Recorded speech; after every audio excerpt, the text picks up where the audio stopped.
Damos comienzo formal a la segunda etapa, a la segunda parte, empezando a profundizar los paradigmas que se han de conversar hoy para entender, recordar el origen de la cosmovisión. El paradigma económico. Los había presentado, pero es necesario de nuevo reiterar quiénes son los speakers que nos acompañarán al breve. Martín Rodríguez, diseñador gráfico, animador digital y técnico, que ha sido un investigador independiente desde el 2001 y que ha participado en distintas conferencias de Barcelona y ha recorrido distintos puntos también, llevando el mensaje, la charla principalmente sobre el nuevo orden mundial, y participa también semanalmente en el canal 5 TV. También los acompaña Jordi Barea. Él se ha especializado en gestión comercial y marketing y también participa del canal 5 TV como columnista. Pasen la introducción. Y David Barea, diplomado en Relaciones Laborales, propietario junto a su hermano Jordi del canal de YouTube Los Hermanos Barea y en Ódice, hermanosbarea.tv, la plataforma de internet. Con ustedes, el paradigma económico. Muchas gracias a todo el mundo por todo el cariño que siempre recibimos cuando venimos por estas tierras y nos sentimos como uno más de todos ustedes. Bueno, nos dijeron que habláramos de paradigma económico. Yo siempre me acuerdo de la canción de SES, ¿no?, que habla de esos 4 paradigmas justamente, de economía, ciencia, política y religión. Le enviamos un abrazo enorme también allí al músico de nuestras tierras. Y bueno, paradigma económico, pues vamos a buscar lo que significa paradigma, ¿no? Y un poquito uno empieza ahí a encontrar que es un conjunto de ideas, de normas, de leyes, que todos tienen que acatar, obedecer, para que las cosas funcionen bien. Entonces ahí te puedes hacer un poquito una idea que capaz que es qué intereses hay por detrás, un poquito te ligan, ¿no?, en esa religión, pero bien ligadito con el lazo. Y bueno, un poquito no. Bueno, me toca a mí saludar primero, ¿no? Perdón, ¿Puedo maestro, saludar? Arrancaba. Un saludo a todos, muchísimas gracias.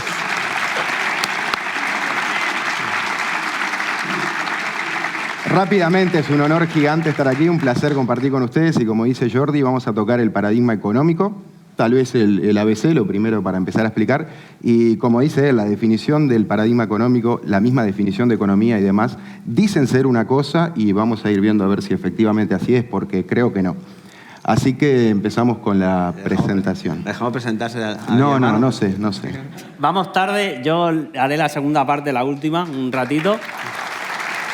Pero me sumo a los compañeros que de verdad, de todo corazón, gracias infinitas por formar todos parte de este movimiento maravilloso que cada día sigue creciendo más y sigue siendo más y más maravilloso. Gracias. Vamos. Bueno, pues como veníamos diciendo que es un paradigma, ¿no?, en ese conjunto de leyes, normas, reglas que todos tenemos que obedecer para que las cosas funcionen bien. Eso obviamente que nos resuena un poquito que es un dogma, ¿no?, pero también en otros aspectos de nuestra vida. Y si funciona bien, sí. ¿Cómo salir del paradigma, ¿no?, que eso también mucha gente, ¿qué preguntas te tienes que hacer para realmente observar dónde estás parado? Y eso para nosotros es un enigma que abre llaves, ¿no?, que abre puertas a pesar de sufrir realmente estigmas por la sociedad que te ve extraño, por cuestionar ese dogma y porque tú no te sientes a lo mejor con los mismos objetivos por el cual fueron fundados. Un lindo juego de palabras, pero que realmente si uno lo analiza a fondo explica el todo de lo que sucede y de cómo los seres reaccionan ante estos paradigmas, enigmas, etc. ¿Y cuál es el enigma?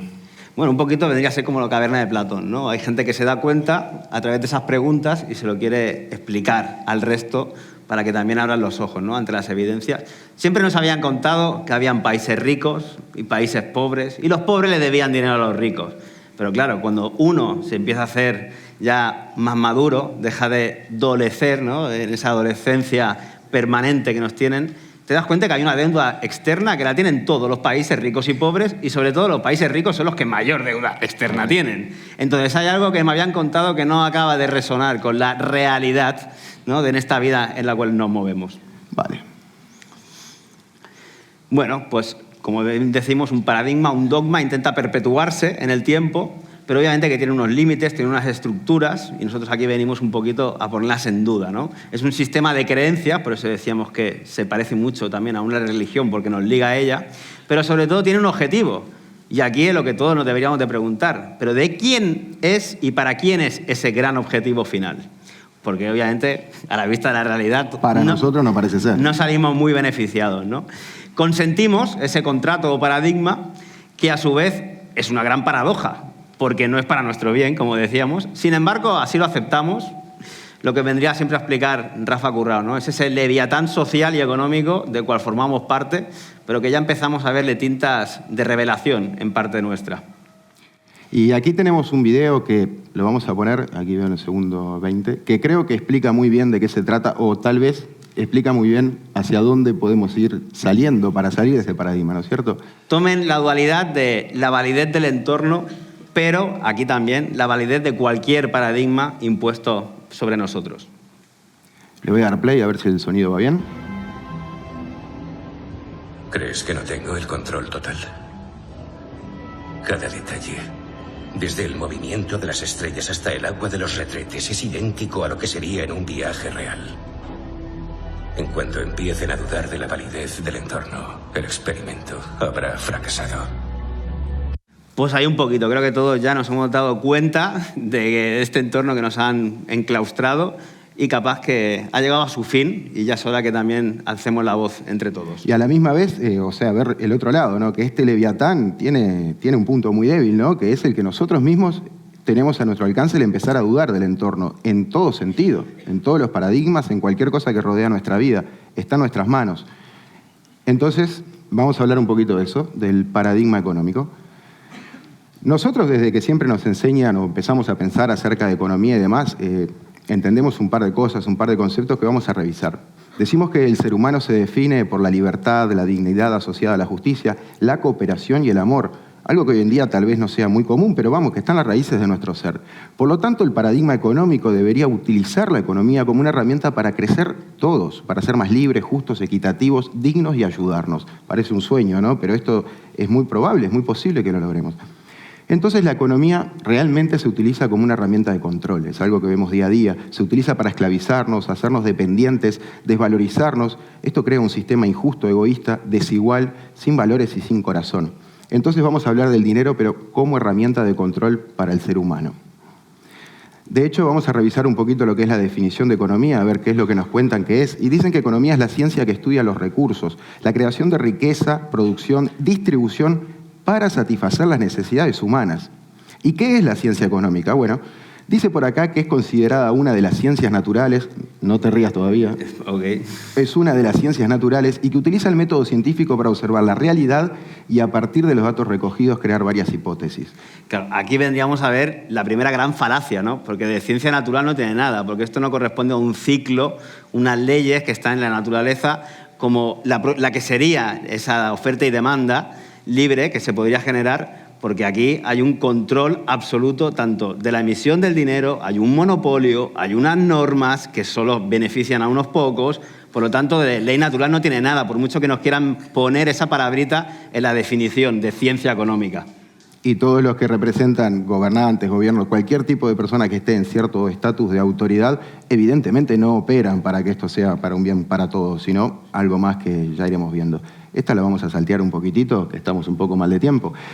Y básicamente vamos a hablar de esto, ¿no? La esclavitud antigua, donde todos más o menos tienen una idea de cómo operaban las cuestiones, y la pregunta es si ha cambiado mucho al día de hoy. Ese es el planteo que tenemos para aquí, dado que hoy en día nos tratan cada vez más como mercancía, género de esta cuestión, y realmente los que conocen más que nada derecho natural y todo saben que está todo estipulado para que operemos como mercancía, ¿no es cierto? Rapidito, este billete del dólar que todos lo conocen fue modificado su diseño en la presidencia de Roosevelt y obviamente está repleto de simbología y cuestiones que mucha gente de a pie no va a entender, pero los que sí se han metido en el tema saben que esto significa y mucho. No sé si...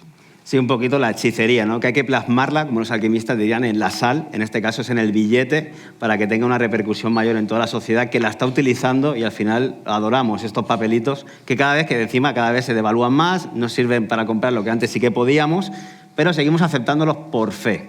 Ahora iremos viendo también un poquito la evolución de lo que han sido los valores en cuanto al valor adquisitivo. Esta situación nefasta de la economía a nivel mundial, si bien pareciera que nosotros nos despertamos de un día para el otro y está todo mal, en realidad esto se vino fraguando desde hace muchísimo tiempo y por supuesto seres muy conscientes se han intentado oponer a ello. Simplemente por citar uno de ellos leeré una frase de Thomas Jefferson que dice: si el pueblo permite un día que los bancos privados controlen su moneda, los bancos y las instituciones que florecerán en torno a los bancos privarán a la gente de toda posesión, primero por medio de la inflación, enseguida por la recesión, hasta el día que sus hijos se despertarán sin casa y sin techo sobre la tierra que sus padres conquistaron. 1802 decía esta frase, le han invocado bastante. Hoy acá no sé cómo es, pero en España cualquiera no se puede comprar una vivienda y además tienes que estar ahí soslayado con la esclavitud perpetua a los bancos, ¿no? Con los intereses usureros. Entonces creo que Jefferson ya echó una mirada al futuro porque tenía muy claro cómo iban a actuar estas no sé, serpientes. Y rápidamente una de Henry Ford que me gusta mucho. Si la gente supiera cómo funciona el sistema financiero y la banca, habría una revolución antes del amanecer. Esto se aplica hoy también, ¿eh? Si la gente se entera hoy, mañana habría una revolución.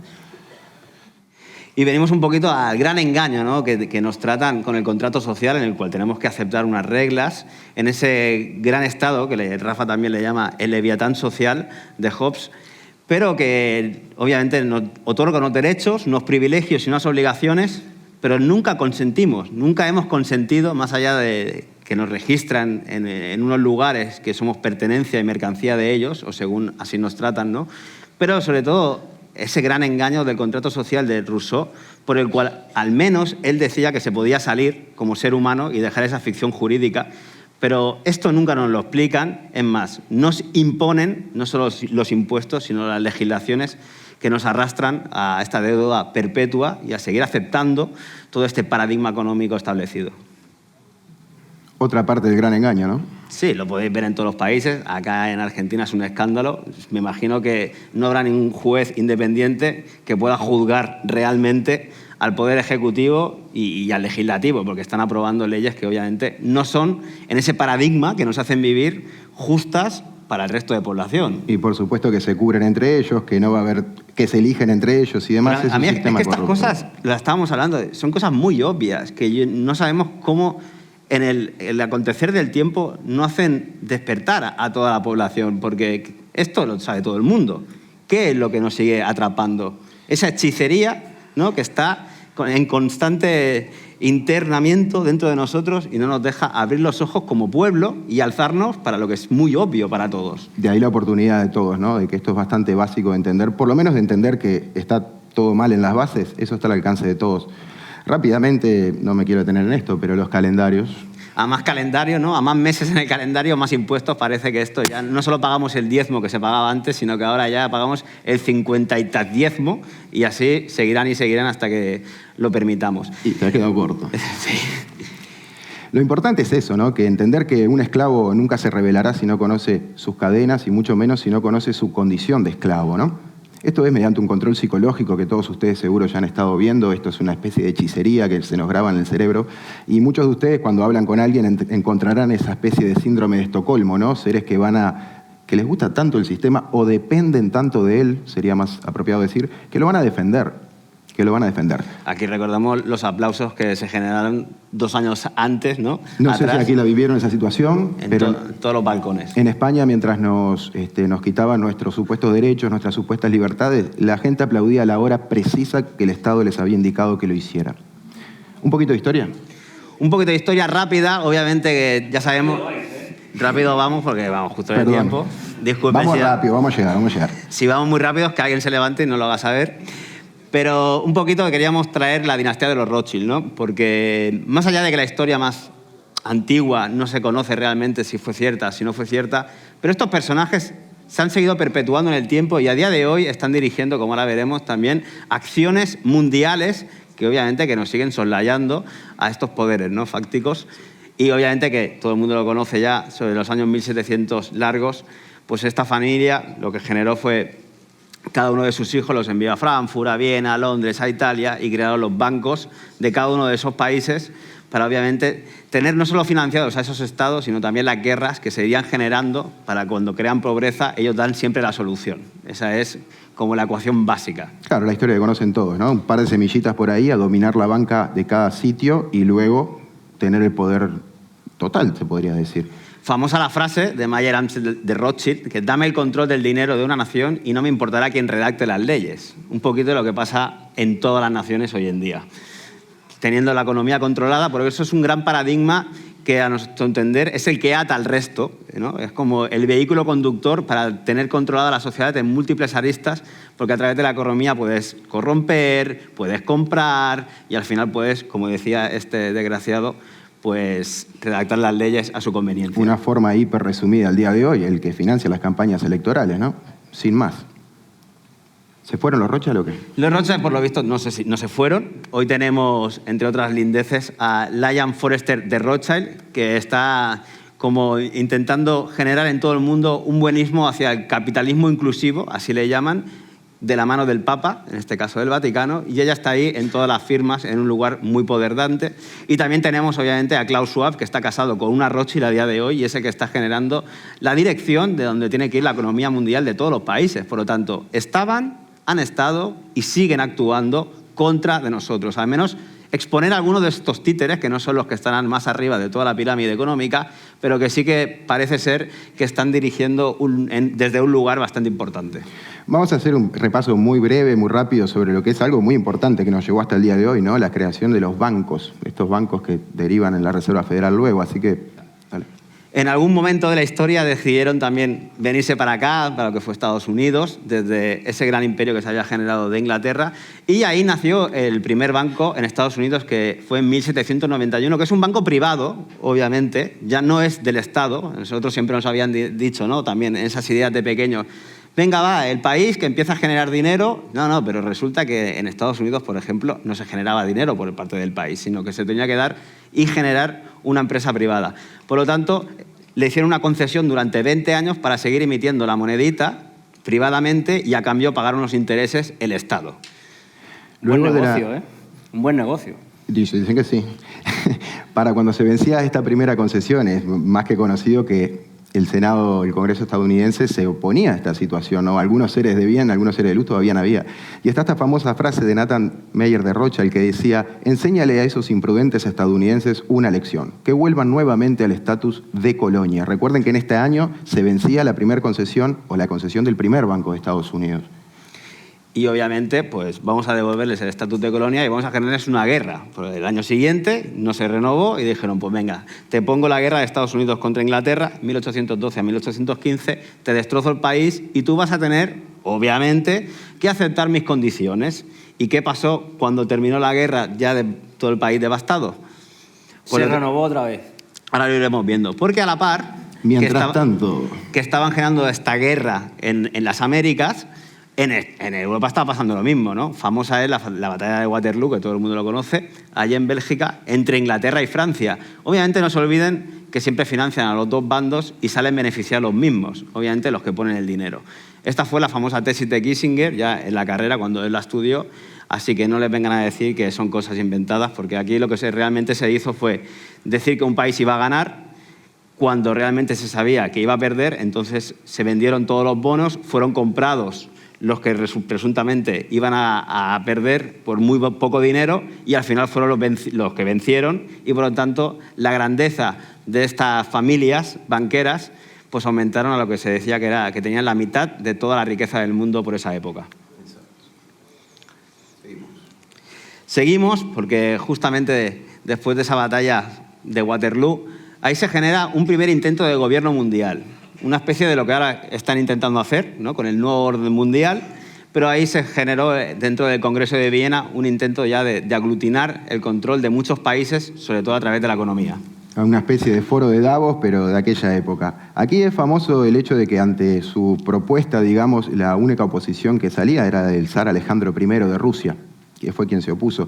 Dato que pusimos aquí abajo para comentar, se le prometió venganza, por supuesto, y es algo que sucede unos 100 años más tarde con lo que fue la revolución bolchevique, y por eso ponemos aquí imágenes de todo lo que es el marxismo cultural, ¿no? Las figuras de Stalin, de Lenin, que fueron parte muy importante de esta venganza, digámoslo, y que bueno, poco a poco o haces lo que te pido o bala y plomo. Esto era bastante simple. Pues veníamos viendo las guerras en Europa y también las guerras en Estados Unidos, y por lo tanto, después de las guerras americanas, tuvieron que hacerle una nueva concesión, obviamente, como segundo banco de Estados Unidos privado que generaba el dinerito a cambio de intereses y que teníamos que pagar, en este caso, todos los ciudadanos americanos. Correcto. Bueno, esa concesión fue por 20 años y llegaba a su fin, ¿no, Martín? En el 36 iba a terminar, y curioso es que en esta época estaba el presidente Jackson, ¿no? Que era conocido por esa campaña electoral, digamos, donde él se manifestaba totalmente en contra de los bancos, esta serpiente de 1000 cabezas que la misma prensa en su época la detallaba así. Y casual es que cuando estaba en la época de vencerse el contrato, este señor sufrió un intento de asesinato. No es algo que se repetirá en esta historia, ¿no?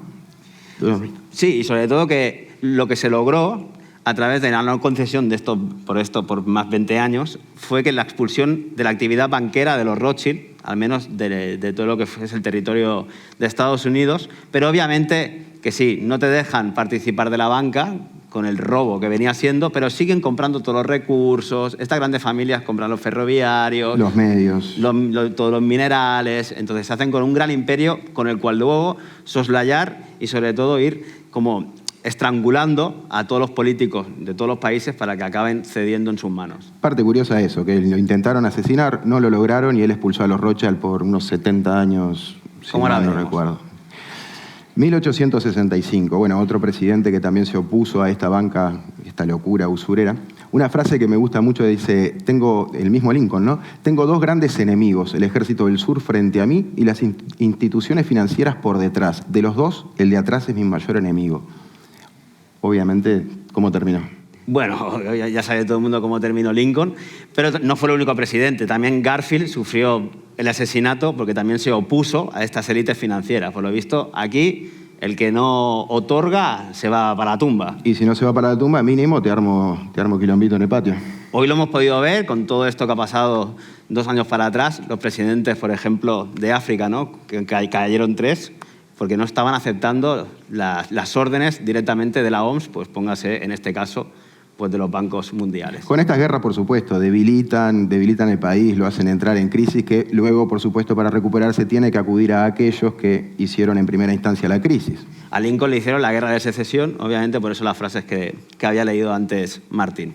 Y a todo esto, bueno, por lo visto en la historia americana quedaron excluidos hasta que en 1913 se genera la actual Reserva Federal de Estados Unidos, que no es ni reserva, ni es federal, ni es pública. Es el tercer banco privado de Estados Unidos que está dándole a la maquinita del dinero a cambio de intereses que tienen que pagar todos los ciudadanos. Que nunca fue auditado, que nunca presentó un balance, que no tiene nada de transparente. Curioso es que esto, cuando se intentó hacer en primera instancia, tenía 3 banqueros que se opusieron firmemente. Ellos eran Guggenheim, Strauss, Astor, y muchos saben, ¿no? Terminaron en el barquito que dicen ser el Titanic, que no llegó a buen puerto. Y luego de eso, inmediatamente, la Reserva Federal fue firmada en la isla de Jekyll, que es una isla privada, y fue firmada a espaldas de toda la humanidad, por así decirlo. Claro, interesante también, siempre tienen que generar como un protectorado, ¿no? Porque hay muchas opiniones que se habían dado cuenta de ¿y quién es esta élite que está creando el tercer banco mundial en Estados Unidos que va a controlar la economía de este país tan importante? Bueno, pues para eso crean la ADL, la Liga de Antidifamación, para que tú no puedas ya públicamente relacionar quiénes son los que controlan esos bancos y obviamente ciertas religiones porque están como parapetadas, ¿no? Obviamente la ADL es una creación, es una rama de la Benaivir que ya se había creado en el 1870, creo que fue en Estados Unidos, y por supuesto que hace de ese parapeto... Que nos impide encontrar el enigma. Exacto. De censura, ¿no? Exactamente, que lo vivimos hasta el día de hoy, es una institución ultrapoderosa. Claro. Perdón, y si tenemos en 1913 el gran banco, necesitamos algo que financie ese gran banco. Una gran guerra.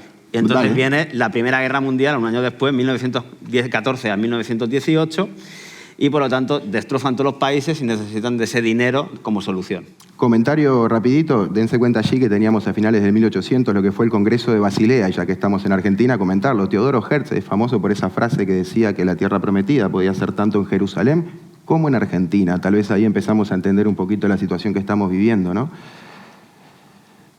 Bueno, pasamos. Pues entre la Primera Guerra Mundial, que termina en el 18, y que la Segunda Guerra Mundial, que arranca en el 39, pues tenemos una especie de Reserva Federal de Estados Unidos, pero aquí en Europa. Se crea en 1930 lo que es el Banco de Pagos Internacionales, que es una organización internacional que no rinde cuentas ante ningún gobierno, pero obviamente que todos los bancos de cada uno de los países sí que tiene que rendirles cuentas a ellos.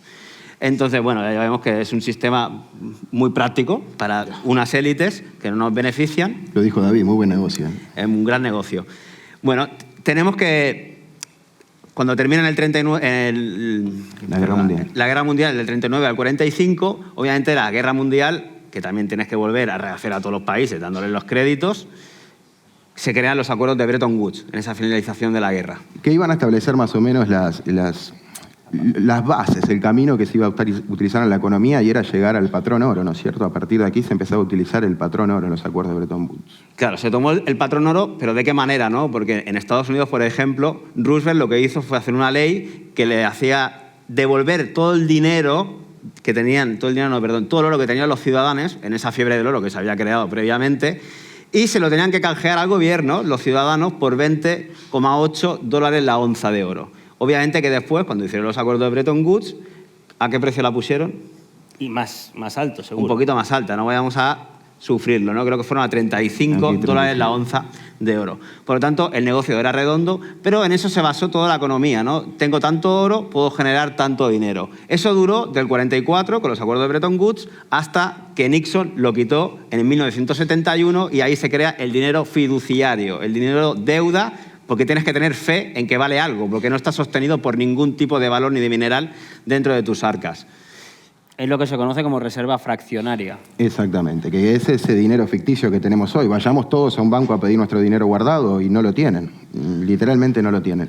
Entre una cuestión y la otra, bueno, claro que se crearon estas instituciones poderosas, ¿no? El Fondo Monetario Internacional, el Banco Mundial, todo esto. En el camino, en el medio, estaba John Fitzgerald Kennedy, ¿no? Que hicimos unos apuntes de 3 puntos que a mí me gustaron mucho, que fueron ese discurso famoso sobre el secretismo como algo repugnante para una sociedad libre, esa negación a las bases nucleares de Daimona, que no me acuerdo cómo es, de Israel, y por supuesto la orden ejecutiva 11.110, que en definitiva le quitaba un poquito de poder al Estado al poder emitir bonos de plata y demás. Eso fue un intento, ya saben cómo terminó. Hasta el 71, como dice él, que Nixon establece esto del dinero fiat. Pero volvemos al enigma. Volvemos al enigma que un niño pequeño se tiene que empezar a plantear. ¿Cómo es posible que los países más ricos del mundo, como son Estados Unidos, China, Reino Unido, o aquí toda la lista que tenemos, tengan deuda externa infinita que no van a poder pagar en la vida a sus ciudadanos? Por lo tanto, ¿a quién se le debe el dinero? Ese es el gran enigma, es esa gran llave que te hace repreguntarte que estás en una paradoja dentro de este paradigma, porque no es para nuestro beneficio. Aquí simplemente se están lucrando unos pocos y no nos lo han contado. Es un bucle, es una cuestión que si no cambiamos nuestras acciones no tiene salida. Al principio las legislaciones, como todas, tenían al menos un espíritu inicial para beneficio de sus ciudadanos, ¿no? Unos valores, se podría decir, cómo estaban reguladas la usura, obviamente, cómo estaba regulado al menos el derecho de retracto, de poder volver a recomprar tu deuda si se la vendían a un tercero por ese mismo precio. Y en España es famoso la dación en pago, por la cual al menos tú, si te quedabas sin, que lo hizo Fernando Presencia, a quien lo están persiguiendo por corrupción desde la judicatura. Entonces habían como unos valores que tenían que estar por ahí encima, ¿no? Que protegían a los ciudadanos, como los derechos individuales que están por encima de los colectivos. Habían, porque hoy en día saben todos, conocen de sobra que todo esto, este tinglado lo manejan los fondos de inversión, ¿no? También llamados fondos buitres, que no es por el color de pelo que le dicen buitre, ¿no? Son buitres de verdad. Nos están jodiendo la vida. Y teníamos aquí un vídeo del economista Yulano, que es de aquí de Argentina, que queríamos ponerlo porque creo que expone muy bien todo esto de lo que es la usura internacional. Vamos a escucharlo un momentito. En un país donde todo lo verdaderamente importante es secreto. Y la deuda es lo más importante que tiene el país en materia económico-financiera y es lo más secreto. Lo que pretendo plantear es la presencia de la usura en el mundo actual, cosa que está totalmente soslayada. El tema usura no forma parte de la temática económico-financiera que se vive en el país y en el mundo. Esa trampa de deuda, esa presencia de la usura, no solamente existe, aunque está invisible a los ojos del común de la gente, sino que es determinante de todo lo que ocurre en la Argentina en materia financiera, económica y política. Financiera, económica y política, pero nadie habla de ella. Se presentan los políticos a decir, sí, nos vamos a gobernar, pero no hacen mención, no ponen encima de la mesa lo que es el mayor peso de todos los ciudadanos que recae sobre todos nuestros hombros. Y para terminar también, que ya vamos cerrando, cómo están haciendo esta transición, ¿no?, hacia este nuevo orden mundial, de la mano, ya lo hemos visto, de los Rothschild, del antes y del ahora, con el gran reseteo que le llaman, este libro de Klaus Schwab, que está dirigiendo a todos los países y que todos los políticos, como es el nuestro en España, Pedro Sánchez, Creo que se bloqueó. viene a acelerar todos estos cambios. Bueno, si se aceleró, reanudamos, respiramos, que vamos muy Respiren rápido. un poquito, no vamos pasa rápido. nada. Es curioso que el prólogo de este libro de Klaus Schwab lo escribió Ana Botín, la actual presidenta del Banco Santander de España, ¿no? También fiel seguidora, bueno, que asiste siempre al Club Bilderberg, a esas reuniones que hacen y de tantos otros clubs privados y muchos secretos, seguro.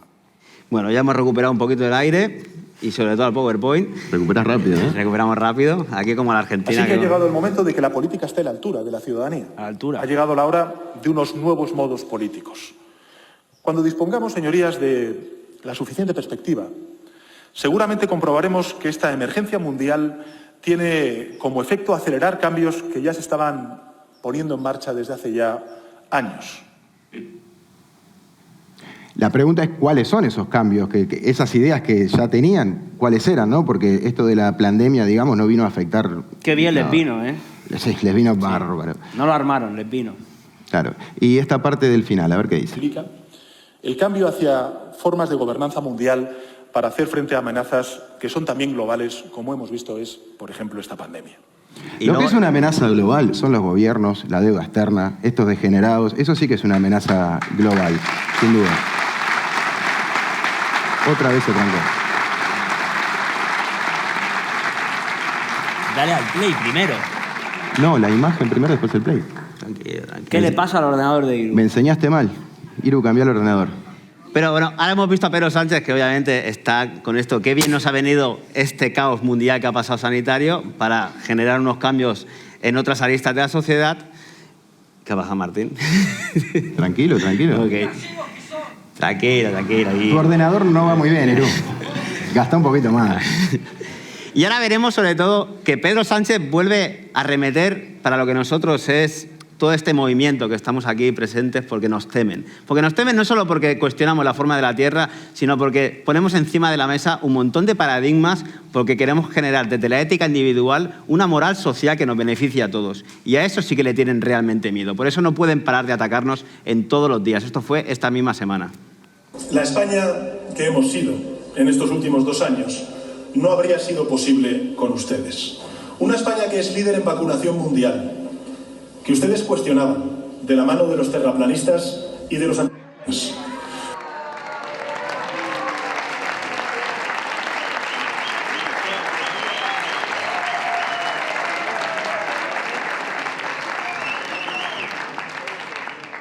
Ahí lo escucharon, el target ya estamos empezando a ser nosotros para poder poner en su propaganda y el escudo, ¿no? Para que no llegue realmente este cuestionamiento con todo lo que conlleva al resto de nuestros conciudadanos. Pero están haciendo gran reseteo, que le llaman, ya lo hemos comentado, de la mano de uno que se ha casado con una Rothschild y obviamente está obedeciendo sus órdenes. Y estamos viendo que están cayendo esta semana con estos rescates bancarios, fue en Suiza, también fue en Silicon Valley. ¿Por qué? Porque ellos, ya sabemos todos, que actúan generando un problema, creando una reacción y dándonos siempre ellos la solución. Es evidente. Y la solución no va a ser otra que la CBDC. Ese dinero que va a ser también, además, programable, cosa que no te cuentan, tanto en tiempo como en productos de consumo, y que realmente es la esclavitud total a nuestro entender, porque es la fin de la libertad de que tú te puedas gastar el dinero en lo que tú gustes sin tener un control, sin que realmente el gran hermano que están montando lo sepa y te pueda un poquito encasillar en hasta aquí has llegado. Sí, para 1802, como habíamos visto, ya se hablaba de que crear una organización que tenga un monopolio de emisión de moneda era un peligro gigante para la humanidad. Hoy estamos en un fractal, estamos en un momento muy parecido. Si llegamos a esto, estamos sonados, ¿eh? Estamos sonados. No vamos a poder elegir con mucha libertad qué comeremos. Así que un poquito hasta aquí. No creo que se llegue a dar el jubileo, ese perdón, esas indulgencias de deudas que se hacían en la antigüedad, a pesar de que es un júbilo cuando llegas a la jubilación, porque tú al menos ya recibes algo gratis. Así que muchas gracias, les dejamos con mi hermano y de verdad, mucho cariño el recibido. Ahí te sientas, maestro.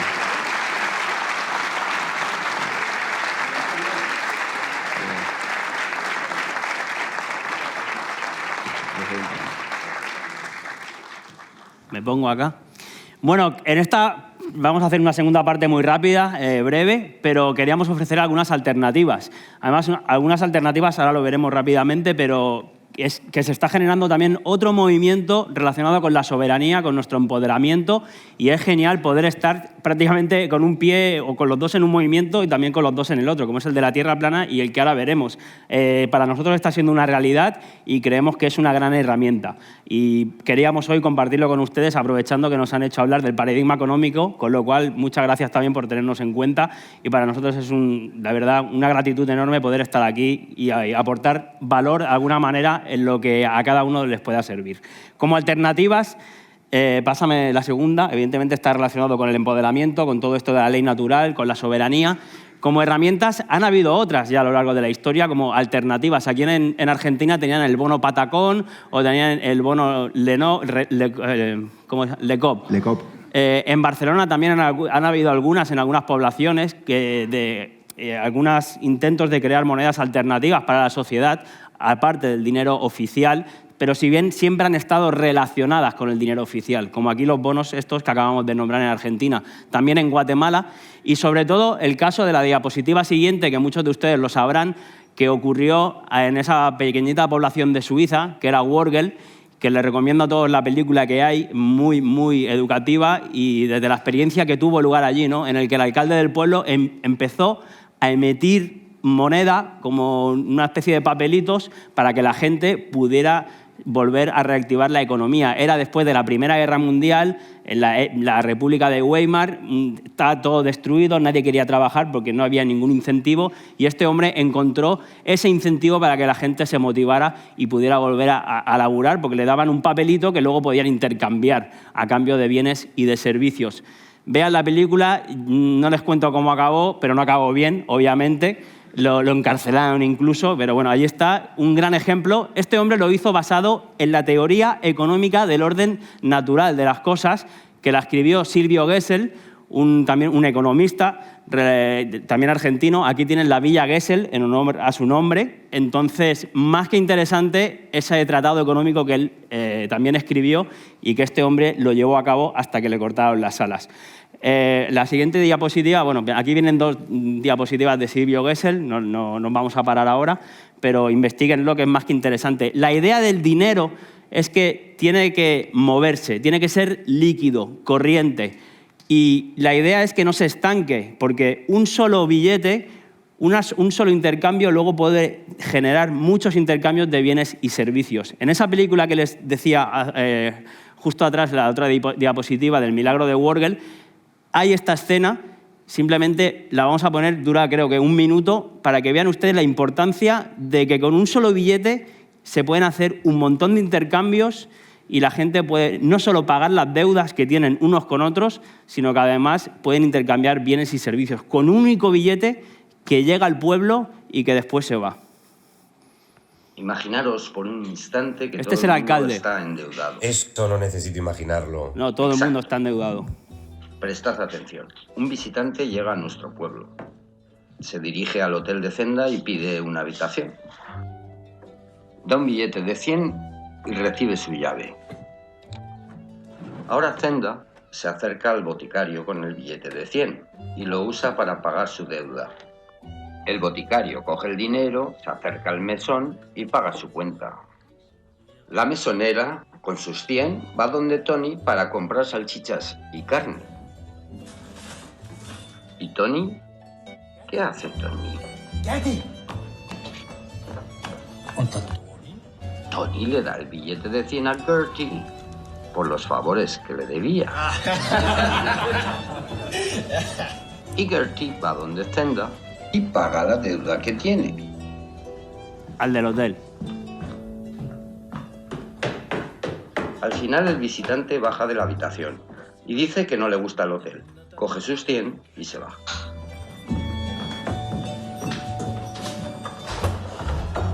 Entonces, ¿qué es el dinero? ¿Qué es el dinero?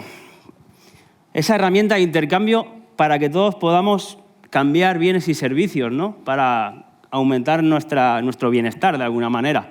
Es súper interesante. Con el mismo billete, lo han visto, todas las deudas que se pueden saldar. Con el mismo, incluso el que lo trajo, se lo llevó.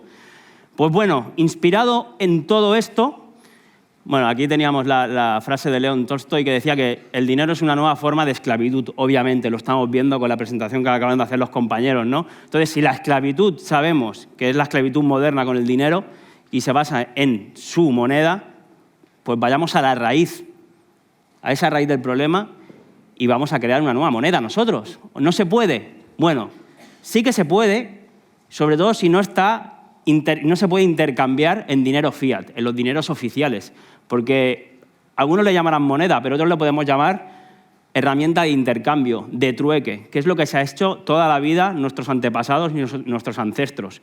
Pero obviamente hoy disponemos de una tecnología que antes no estaba y por eso la importancia de lo que vamos a presentar hoy aquí, a compartir con ustedes para que le pueda servir y se quiera sumar, porque la potencialidad que tiene a nivel mundial yo jamás me lo había podido ni imaginar. Y no solo es imaginable, sino que es real y existe. Y por suerte depende de todos nosotros, de la sociedad, que ello avance y se pueda materializar a nivel mundial. Los quería presentar, la de arriba, te has saltado 2. Aquí, la propuesta que traemos es una solución real que ya está funcionando y es gratuita. Nosotros mismos, allí en España, nació en Francia, ahora lo veremos, llegó a España y el movimiento ya ha saltado incluso aquí a América. Mañana en Argentina, mañana aquí en Quilmes se está haciendo un mercado de intercambio a través de esto. Nosotros, si podemos, vamos a asistir también para conocer a los compañeros y poder seguir uniendo puentes y redes. Antes de empezar, la moneda esta se llama G1, es conocida como Juna. Lleva el nombre de Juna porque está relacionado con la luna. De hecho, cada equinoccio se hace matemáticamente, se hace una revisión, etc. Pero es una herramienta de intercambio. Y antes de arrancar rápidamente con ella, vamos a explicar por qué lleva la letra G. Porque muchos dicen, no, la G de la masonería y tal. Yo no la elegí, yo le hubiera puesto otro nombre, obviamente, pero la persona que la creó se inspiró en Kurt Gödel, que era un matemático, un filósofo austriaco, y su apellido empezaba por G. Y como se inspiró en él y en reconocimiento, por eso le puso la G1, que se llama, pero también conocida por Juna. Vamos a la siguiente. Este hombre, Stefan Labor, fue un poquito el gran ideólogo de lo que hoy les presentamos, de esa Juna, ¿no? Este hombre, que además es informático, empresario, le gusta mucho el ajedrez, pueden buscarlo, chequearlo, todavía está activo en todo esto. ¿Él qué buscaba? Pues quería crear un sistema alternativo al dinero oficial, porque entiende, como todos nosotros, que es el que nos esclaviza y parte del gran problema. ¿Él qué buscaba también? Buscaba que todos pudiéramos crear ese dinero, co-crearlo. No solo que los bancos tuvieran el monopolio de crear dinero, entre todos nosotros, como seres vivos, pudiéramos hacerlo. Buscaba también que pudiera ser anónimo, para salir de la esclavitud, para que fuéramos soberanos, seres libres. Buscaba también cómo usar esa potencialidad de la herramienta de la informática de hoy en día, de la tecnología, y aplicarlo a todo esto. Y obviamente se basaba en el gran planteamiento de que la moneda es solo un medio, pero no es el fin. Aquí lo importante es el producto o el servicio que ofrecemos cada uno de nosotros. Y la riqueza está en los seres humanos, no está en la propia moneda en sí. Entonces empezó a desarrollarlo con otros compañeros, con todo un equipo, y creó la teoría relativa de la moneda. No es la misma de antes, de Silvio Gesell, esta es otra, se basa en parte en muchas cosas en común, pero esa teoría relativa de la moneda nació en 2010 y es un tratado matemático de análisis económico para crear una moneda igualitaria. Se pueden buscarlo, pueden descargarse el PDF, la siguiente, lo van a encontrar. Pero aquí lo importante, hay unos ítems que sí que son los que quiero compartir. El individuo es libre de como dicen aquí Martín, ayúdame. Producir todo valor. Exacto, el individuo es libre de producir todo valor. cada uno podemos hacerlo. El valor de la riqueza reside en el ser humano. La igualdad de todos los seres humanos para crear el dinero, lo que les decía. Y sobre todo la redistribución continua de la riqueza y una red de confianza, porque todas nuestras relaciones se basan en la confianza, igual que la que le tienen todos ustedes al dinero fiat que está en el banco, supuestamente, pero que si vamos todos a pedir que queremos retirar lo que hay allí nuestro, no nos lo van a dar porque no existe, por esa reserva fraccionaria. Pero nosotros tenemos fe y confiamos en el banco. Pues aquí se trata también de esa fe, de mantenerla entre todos nosotros y crear una red de confianza. Lo primero que se hizo fue la teoría relativa de la moneda, habíamos visto. Y lo segundo, desarrollar el software o la aplicación informáticamente con la tecnología de hoy para hacerlo posible. La siguiente. Entonces tenemos que en 2010 se crea la teoría relativa de la moneda y en 2017 fue cuando ya se puso en marcha todo y se crearon las primeras junas. Esto, como les he dicho, ocurrió en Francia, en Toulouse, saltó rápidamente a España a través de Cataluña, donde estamos nosotros, nos enteramos de esto, yo personalmente con Jordi y otros amigos, nos pareció súper interesante, una herramienta súper potente, nos metimos en mercados, en charlas que se hacían más particular y bueno, y hoy estamos aquí, que no lo hemos hecho saltar nosotros aquí a Argentina porque ya hay otros amigos y compañeros que lo han hecho, por suerte, y podemos estar compartiendo todos. Características principales de esta moneda o herramienta. Es para facilitar el trueque o el intercambio. ¿De qué? De bienes y servicios. Es gratuita. Cuando digo gratuita, digo gratuita. No hay estafa, ni es piramidal, ni hay estafa Ponzi, nada. Es gratis, no puede haber nada de eso, porque la gente siempre dice, esto es una estafa como tantas otras. No, porque no puedes comprarla ni vender. Aquí lo vemos, no es convertible en dinero en el sentido que no hay ningún exchange, ninguna casa de cambio digital que te lo haga. Entonces no se puede comprar ni vender. Es anónima, no hace falta poner un DNI, ni un pasaporte, ni tu ficción jurídica. Simplemente 2 palabras para poder identificar tu cuenta y poder hacer envíos y recibos, simplemente. Además es libre porque no pertenece a nadie, ni siquiera a los que lo han creado, porque está tan bien hecha que esto es expandirla para el crecimiento de todos, pero no le pertenece a nadie. Obviamente hay gente detrás que sigue trabajando y buena falta hace ahora porque se está expandiendo y creciendo mucho, pero no hay pertenencia de nadie. O sea, es algo para todos y así se pensó y así se sigue desarrollando. Es igualitaria porque para cómo está pensado todos somos iguales y todos co-creamos cada día la misma cantidad de moneda. Es segura porque utiliza la tecnología blockchain y además es con software libre, todo el mundo puede sumarse a ella para ayudar, incluso para crear una moneda paralela con los parámetros que establezca. Obviamente, lo que decíamos, la red de confianza es lo más importante. Además, fomenta las relaciones humanas y el crecimiento ordenado de todo ello. La responsabilidad, importantísimo, nos hace ser responsables a cada uno de nosotros, relacionado con la soberanía. Se necesitan guardar las claves. Aquí, cuando uno crea una cuenta, que es súper sencillo, ahora lo verán, uno crea una cuenta, le da con 2 palabras, pero al otro lado no hay nadie que si pierdes la contraseña te la puedan volver a enviar con un correo electrónico. Aquí uno se tiene que hacer responsable de guardarlas, de no perderlas y de lo que hay, simplemente, y de que sigamos creciendo todos juntos. La masa monetaria, como les decía antes, aumenta constantemente con la co-creación del dinero y, súper importante, a mí me parece increíble, es una herramienta de alcance mundial. Se han creado muchas herramientas como monedas alternativas de ecoaldeas, más locales en un lugar, pero esto tiene una potencialidad enorme para poder llegar a todo el mundo, como estamos viendo a día de hoy incluso. Entonces, la siguiente, por favor.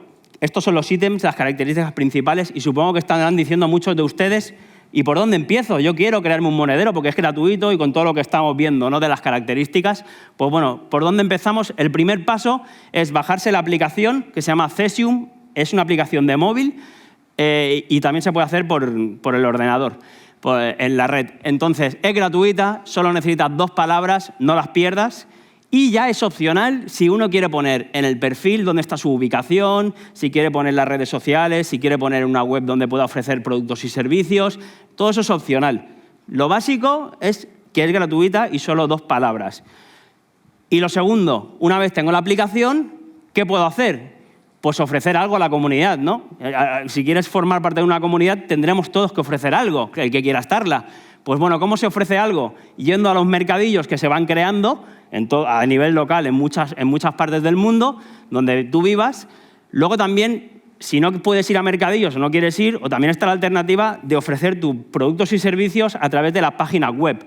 Está la página web de GChange, del Jirala, y también está incluso la opción, muy conocida por todos seguro del Airbnb, pues aquí han creado la opción del Airbnb para ofrecer el servicio, un sofá, una cama en tu casa para que pueda venir gente a hospedarse y no te van a dar fiat, no te van a dar dinero, pesos, dólares ni euros. Te van a dar esta moneda. Entonces, es muy sencillo, con eso simplemente 2 pasos. El primero, descargarte la aplicación y el segundo, ofrecer algo a la comunidad. ¿Qué más? Pues ya lo tenemos. Vamos a buscar gente que esté cerca nuestro, aquí en Buenos Aires, en Quilmes, en La Plata, donde sea. Seguro que hay gente que ya está utilizando esta moneda. Hay grupos de Telegram, la G1 Primeros Pasos, o por Telegram muy activo. Seguro que encuentran a alguien. Y si no han encontrado a nadie porque todavía no existe, pues todavía mejor. Créenlo ustedes.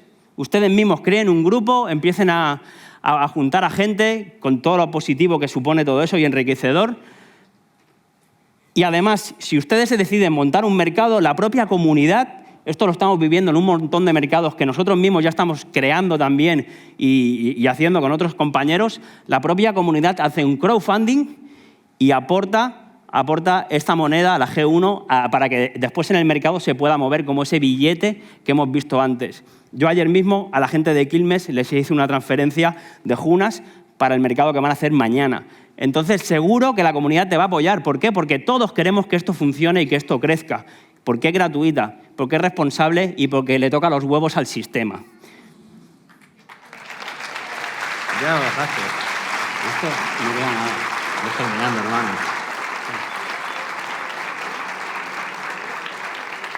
Bueno, ya con el tiempo, cuando uno empieza a ir a mercados, cuando empieza a conocer a gente, ya viene el ser un miembro de confianza de la red y te pueden certificar y es cuando se empieza a crear dinero. Hay unas reglas, sobre todo unas reglas para evitar trampas y fraude, unas reglas de 5 pasos, de distancia. Está muy bien creada la moneda. Yo cada día que aprendo más de ella me parece más fantástica.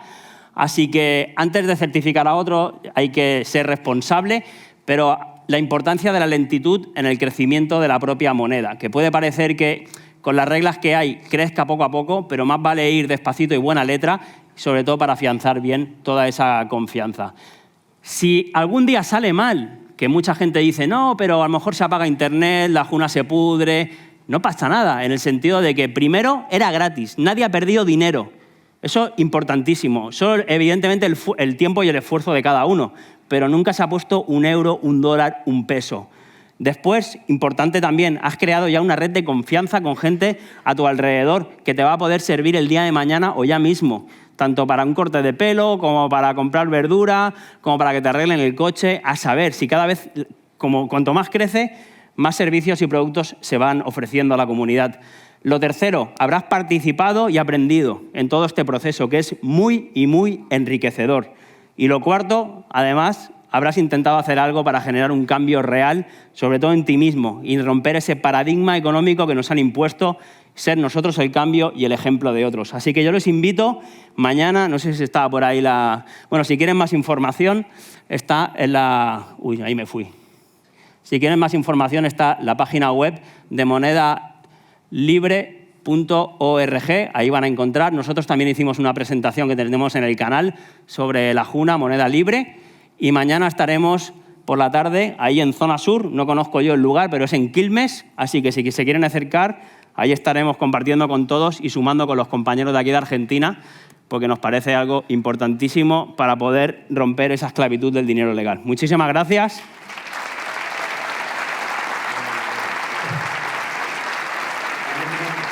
Martín Rodríguez, Jordi y David Barea, desde España, Paradigma Económico. A vosotros. Muchas gracias. Muchas gracias.